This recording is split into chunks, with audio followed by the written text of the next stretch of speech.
Welcome to the Cognitive Crucible, produced by the Information Professionals Association.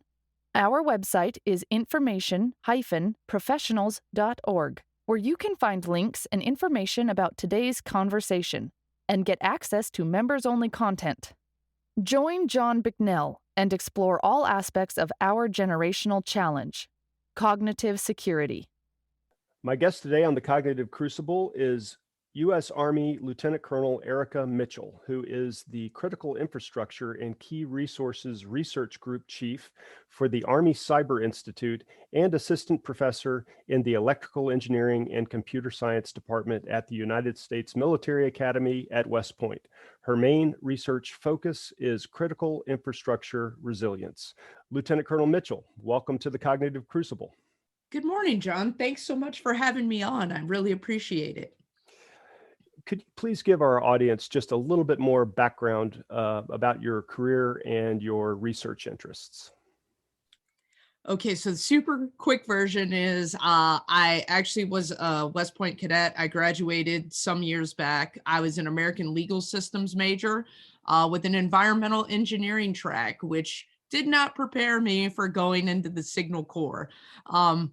But I've always loved computers, and so I commissioned as a signal officer, went to Iraq during OIF-1, served in Guantanamo Bay as the information assurance manager, and then I transitioned to being an information systems security manager and deployed to Iraq and Afghanistan in brigade combat teams. Then I was lucky enough to be selected to get a master's degree from Syracuse University and went to work for the Department of Defense Public Key Infrastructure Office, and also did a host mitigation program where we focused on how to protect networks by focusing on the individual machines. And from there, I was selected for the Army Cyber Institute and returned to Syracuse University for my PhD, and then came to ACI, and I have been working on Jack Voltaic ever since. Started in 2018, and I've been on board for this wild ride. Well, that's awesome. So that is what I'd like to talk to you more about today, Jack Voltaic. Could you describe what this initiative is? It maybe start actually with the name, Jack Voltaic. It's an interesting name and is relevant to the project as well. Okay, so back in 2016, CW4, Chief Warrant Officer 4, Judy Escabel, came up with an idea for a research project. What if we did mutual assistance in the cyber realm the same way we do mutual assistance when there's a natural disaster and a bunch of electrical lines get knocked down? And so she held the Cyber Mutual Assistance Workshop, where there was a lot of discussions about how various industries could leverage their personnel for others in case of an incident taking place. And what came of that was the problem with people not talking across sectors, even though some of the hardware and software may be very similar. And so Voltaic is a nod to the fact that it was kind of born out of an energy industry concept. And then Jack sounded cool with it, although a lot of times we get the question of who is Jack Voltaic when it is, what is Jack Voltaic? And so what we look to do is we look at the municipal level. As we've seen recently, the target tends to be low-hanging fruit. You had the 21 cities in Texas. You had Atlanta, Baltimore, the Tampa water treatment facility.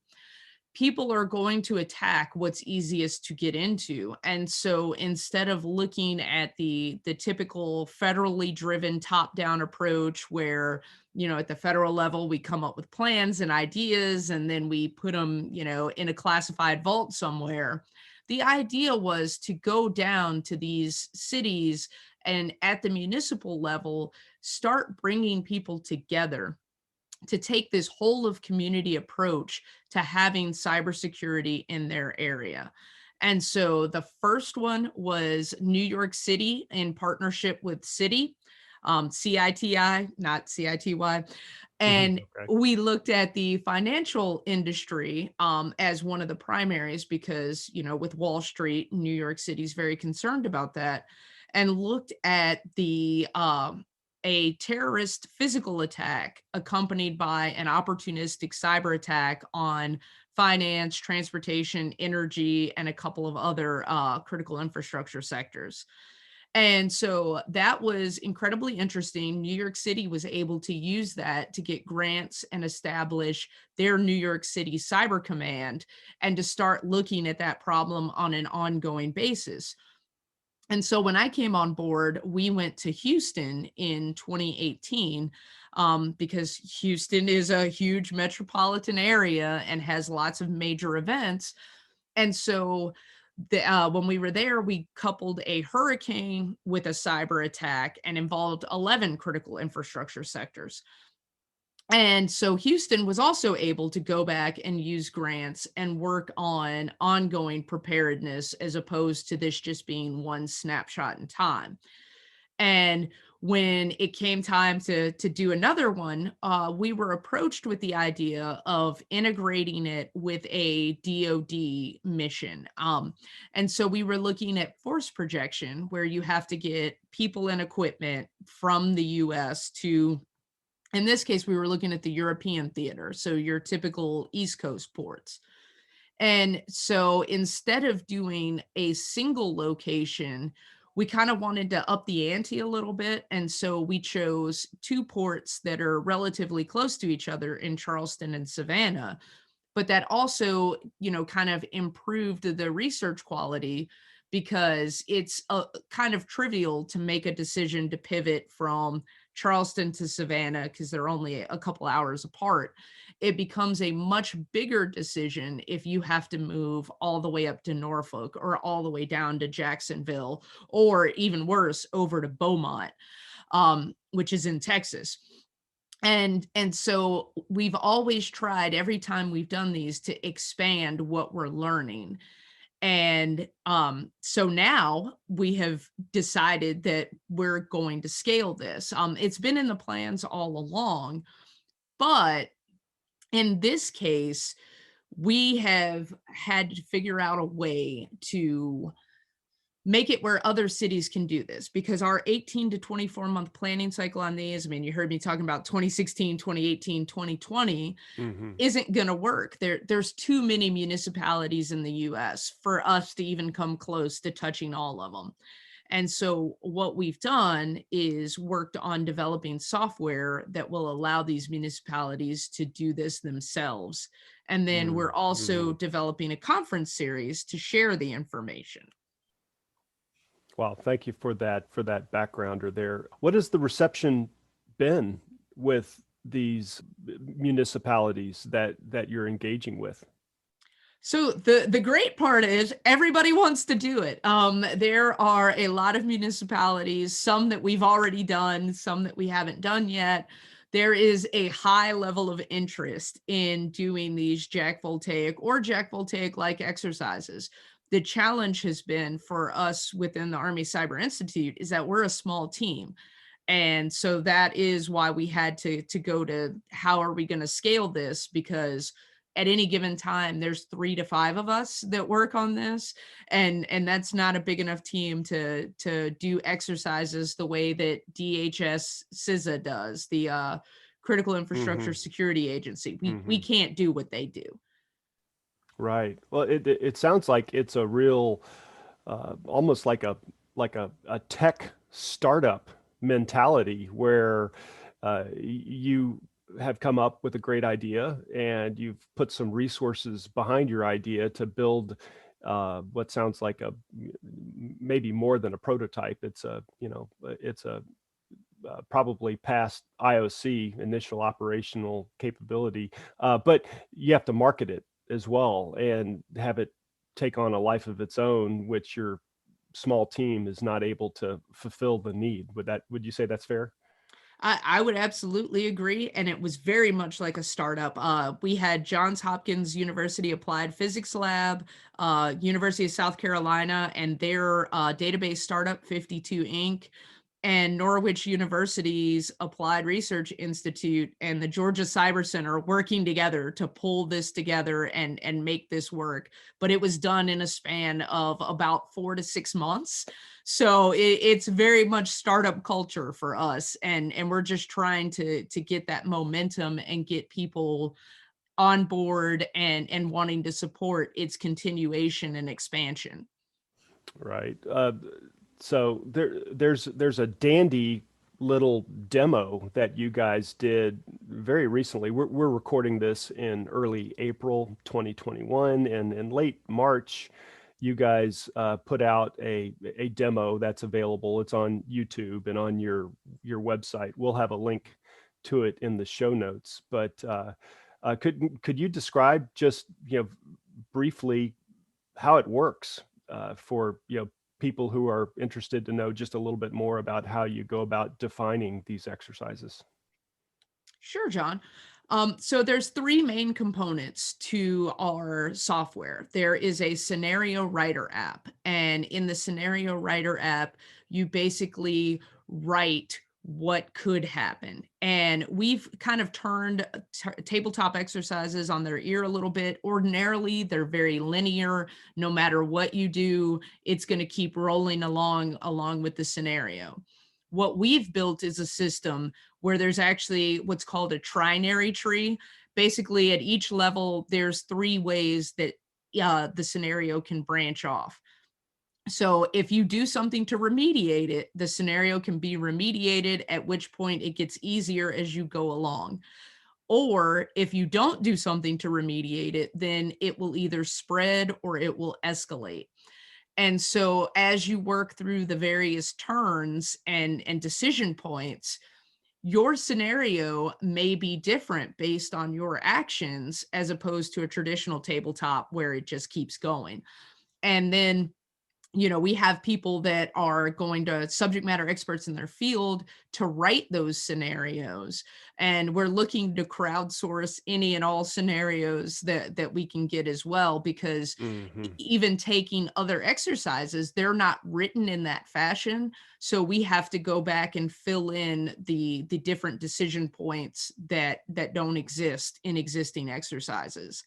And then we also have the planner app, where you go in, you provide information on what your goals are, what sectors and subsectors are participating, your organization names, how long you have for the exercise, how long you have until the exercise, and you supply that information, and then the system will go to that scenario database that we were just talking about and pull a scenario for you, at which point you can review the scenario. And if you approve of it, then you just finalize, and it's going to provide you with your exercise planner guide, your player handbook, and the data collector guide, all in PDF format. It's going to download directly to your browser. But additionally, it's going to send a file over to Norwich University's Decide platform, where on exercise day, you go and log in, and all of those scenario injects are there ready for you to play online.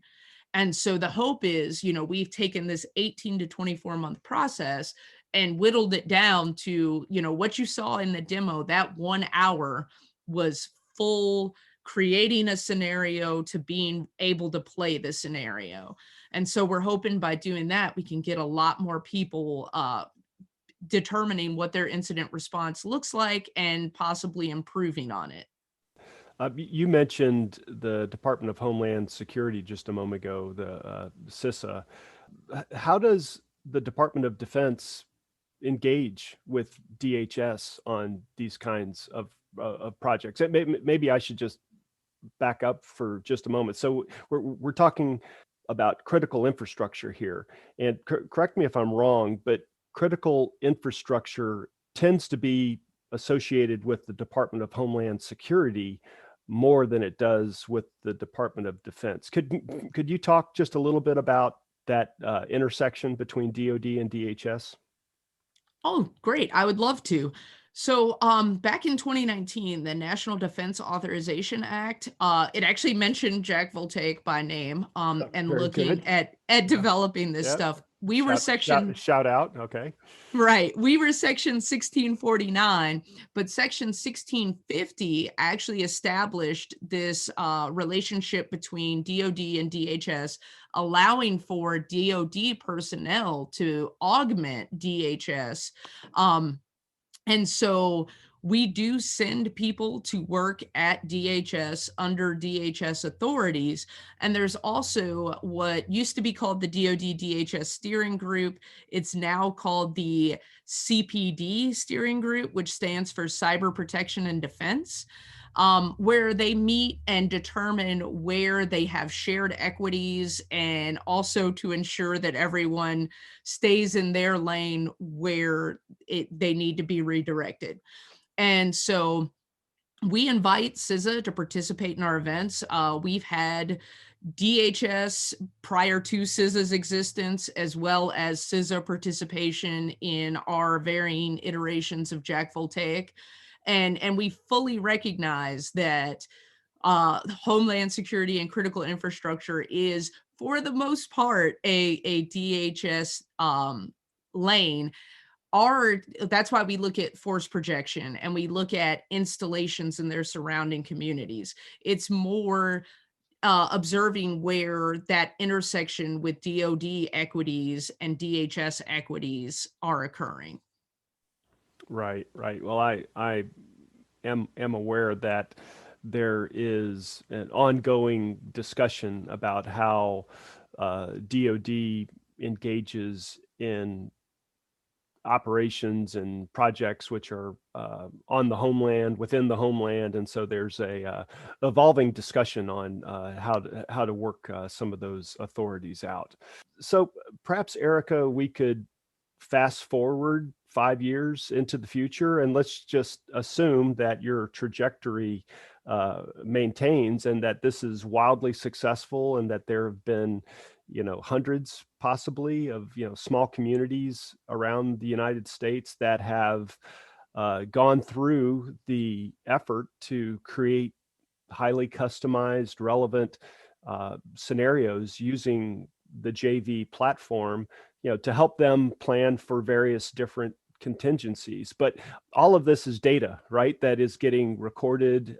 What are the kinds of things that you and your colleagues think are possible with these types of data that are going to be available someday? So, from a practical perspective, one thing we're looking at is trend analysis. Do we have certain regions or municipalities that are doing better or worse than others? And being able to look at that and use it for decision support. So, if I am, holding the purse strings for CISA or for DoD, I want to make sure that I'm maximizing what my funds can do. So if I have an installation where they and their surrounding community are doing really, really well, I would like to make sure I maintain that, but maybe they don't need as much money as another installation and community that are struggling a bit more. And we can also look at potentially exporting what works from certain installations and communities, and packaging that up and exporting it to others who aren't doing as well. Because our whole of community approach is also a whole of nation approach. What we want Yeah. to see is, protect everybody by protecting the least of us, the ones who have the most issues.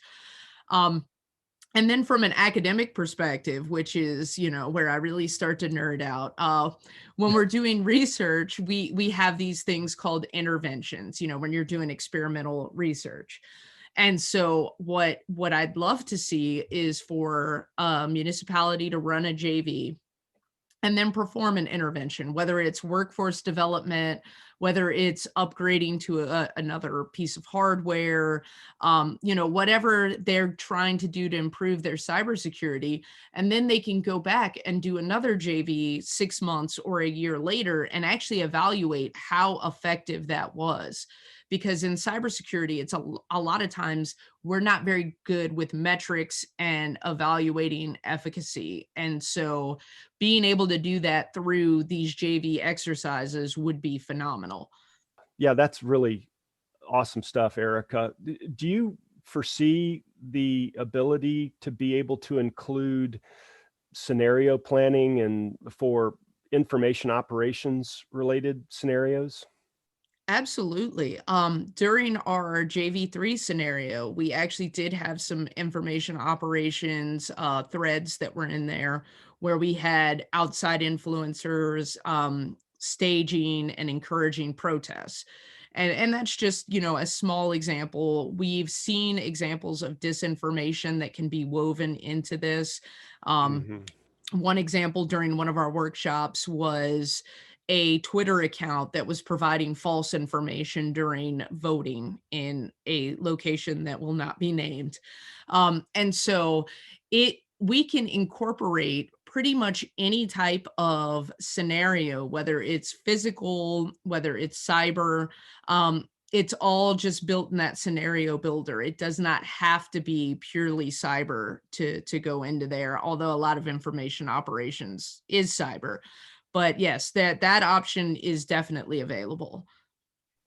Yeah, that's cool. It sounds like it's a really flexible tool that will serve a lot of different current and emerging national security needs. So the Cyber Institute has worked extensively with another cognitive crucible guest, a gentleman named Brian David Johnson of Arizona State. He goes by BDJ, but he developed a technique that's called threat casting. But first, are you familiar with threat casting? And do you think threat casting has a home here within JV to be able to either inform exercises, or could, on the flip side, could JV outputs or simulations potentially inform threat casting projects? So I am very familiar with threat casting and BDJ. And I absolutely I think what they're doing is amazing, because what we try to do at the Army Cyber Institute is prevent strategic surprise. And so if we're looking at things that have happened, then we're not looking far enough into the future and we're not doing our job as a think tank.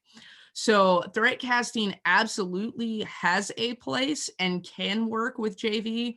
However, we're a little bit more rooted in the now, only because we run Mm-hmm. into issues with participants fighting the scenario if we can't back up, yes, this is realistic. Here are examples of where these things have happened in the past. And so, because we're not dealing solely with cyber professionals who understand that we haven't seen the worst of what can come, we have to keep our scenarios a little bit more grounded in today's reality. Mm-hmm. However, as we continue and expand, I would love to bring in some more futuristic things as we become more mature in the process and people become more comfortable with using the tools. Yeah, that makes a lot of sense.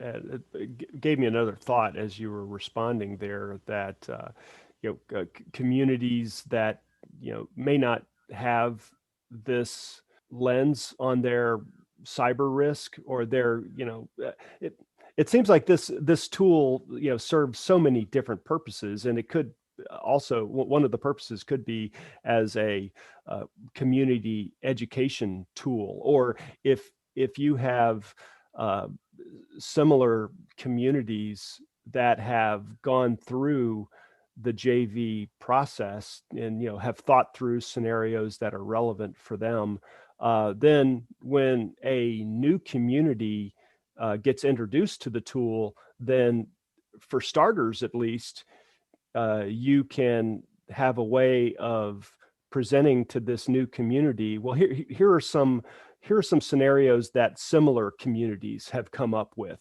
And so that's like an instant delivery of relevant threat. It's like a threat package to customized already for them, and so they're not starting at ground zero. They're benefiting from other like communities thinking on cyber related threats. So that's absolutely our goal, John. What we're hoping to do, and right now, because we've just gotten the tools done at this point 8 days ago, we don't have the full database of scenarios that we want to have. But our thought process is, as people do this and build their own scenarios, as we crowdsource subject matter experts to build scenarios, eventually the scenario builder part is going to become optional for these municipalities. They can go straight into the planner app and say, I want a scenario that incorporates agriculture, water and wastewater, consumer chemical sector, and they can get that scenario and not have to do the process of building the customized ones, because these are like Mad Libs. The way the scenarios are built, they're not built with specific organization names. They're built with variables where the organization name can be filled in afterwards. And so, yes, eventually, of course, we'd like people to keep building scenarios to keep them fresh and new. But the hope is, for those who don't have exercise planner experience, we want them to be able to plan an exercise without having to develop the scenario and a master scenario event list and all of those things. So yes, we are definitely trying to get there. And I am also open, if any listeners are subject matter experts and are interested in writing scenarios for the database, please reach out. We can be reached at aci.jackvoltaic@westpoint.edu. Very good. It dawns on me that I should have asked this earlier in our discussion, but could you give a very quick, so what? One of your research interests, or maybe your primary research interest, is critical infrastructure resilience. What is resilience, and why does this matter so much? Well, so to me, resilience isn't just the ability to prevent an event from occurring, but it's the ability to respond and recover from the event after it occurs. And so with JV, what's important to us, and what we think the value we're bringing to the nation and critical infrastructure sectors, is that we are helping people see their gaps and see their flaws and work through those incident response plans and determine whether they're realistic. Will they be able to recover, or will they still have issues? And so this gives them this safe learning environment where, hair is not on fire.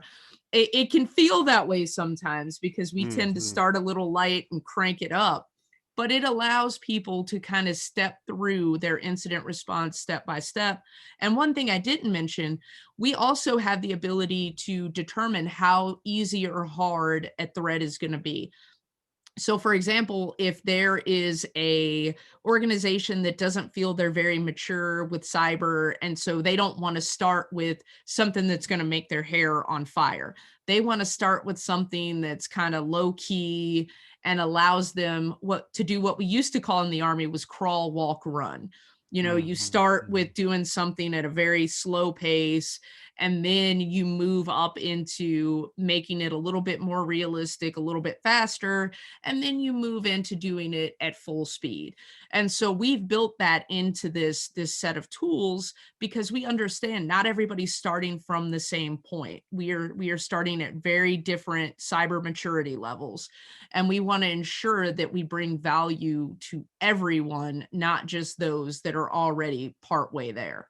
I can see all kinds of awesome follow-on developments here. Well, to include, well, you're probably already maybe engaging with some of our NATO and Five Eye allies. I would assume that those governments and countries would be interested to learn more about this for their own critical infrastructure. But also, you could probably cast this forward into VR and AR training applications for soldiers at boot camp, all the way through city officials, and to give people really immersive experiences that are data driven. Have you guys been thinking forward to those types of things as well? So, unfortunately, we haven't been able to think that far with VR and AR. What we're thinking as our next step, once we have the support and funding in place that we need, is reintegrating a cyber range and having that Ah, cyber range follow the pre-programmed scenario. So instead of having a red on blue where you don't really know, one red team may have a different skill set than another red team, when you do these pre-programmed scenarios, not only are you ensuring that it's a uniform experience, but you're also able to look at that communication between the operator and the mid-level manager in a very real, tangible way. If the operator discovers the problem on the network and informs the mid-level manager, then there is a greater chance of achieving that remediation. But if the operator does not notice there's a problem, then the tabletop will eventually tell the mid-level manager and continue the scenario. And so that would be very immersive. And then with the Decide platform, it's designed to be very similar to what your computer desktop would look like. It's web-based.